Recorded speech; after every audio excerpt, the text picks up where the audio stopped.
एक घना और हरा भरा जंगल था जहां दरख्तों की टहनियों से धूप छनकर जमीन पर सोने की तरह बिखरी हुई थी।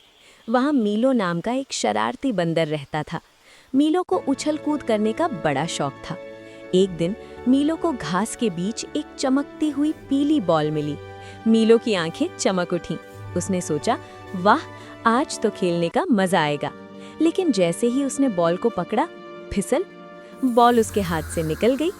मीलो ने दोबारा कोशिश की, बॉल को सर पर रखने की सोची, मगर वो इतनी चिकनी और फिसलनी थी कि हर बार जमीन पर गिर जाती। मीलो परेशान हो गया और एक पुरानी लकड़ी पर बैठकर रोने जैसा मुंह बना लिया। उसी वक्त वहां से फेलिक्स नाम की एक लोमड़ी गुजर रही थी। फेलिक्स बहुत अक्लमंद थी। उसने देखा कि मीलो अकेला उस भारी और फिसलनी बॉल से लड़ रहा है। मीलो मियाँ, इतने उदास क्यों हो? क्या इस छोटी सी बॉल ने तुम्हें हरा दिया? फेलिक्स भी मुस्कुराकर पूछा। मीलो बोला, फेलिक्स, ये बॉल बहुत शरारती है, मेरे हाथ में टिकती ही नहीं। फेलिक्स ने सोचा और कहा, दोस्त, अकेले तो ये काम मुश्किल है, लेकिन अगर हम मिलकर करें तो। रुको, हमें किसी ऐसे की जरूरत है जो बहुत तेज हो। फेलिक्स ने जोर से आवाज लगाई, सारा, ओ सारा। पलक झपकते ही दरख्तों की ऊंचाइयों से सारा नाम की एक सुर्ख गिलहरी नीचे उतरी। सारा इतनी तेज थी कि हवा से बातें करती थी।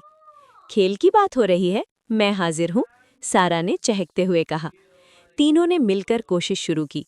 पहले उन्होंने बॉल को पकड़ने की कोशिश की, मगर वो फिर गिर गई। कभी मीलो गिरता, कभी फेलिक्स का निशाना चूक जाता। वो तीनों थक गए, मगर उन्होंने हिम्मत नहीं हारी। उन्होंने समझा कि हर किसी की अपनी एक ताकत है। अब उन्होंने एक नया तरीका अपनाया।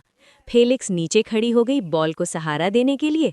मीलो लकड़ी पर बैठकर बॉल को आगे बढ़ाने लगा और सारा अपनी तेजी से बॉल को सही दिशा दिखाने लगी। और फिर क्या था, जो बॉल पहले हाथ नहीं आ रही थी, अब वो तीनों के बीच एक खिलौने की तरह घूम रही थी। मीलो ने बॉल सारा की तरफ फेंकी, सारा ने उसे लपका और फेलिक्स की तरफ उछाल दिया। तीनों खुशी से झूम उठे। जंगल उनके कहकहों से गूंज उठा। दोस्तों, उस दिन मीलो, फेलिक्स और सारा ने मिलकर सिर्फ एक गेम नहीं जीता, बल्कि एक सबक सीखा। जब हम अकेले काम करते हैं तो मुश्किलें बड़ी लगती हैं, मगर जब हम एक टीम बनकर काम करते हैं तो हर मुश्किल आसान हो जाती है। सबक, इत्तेफाक में बरकत है और टीम वर्क ही जीत की चाबी है।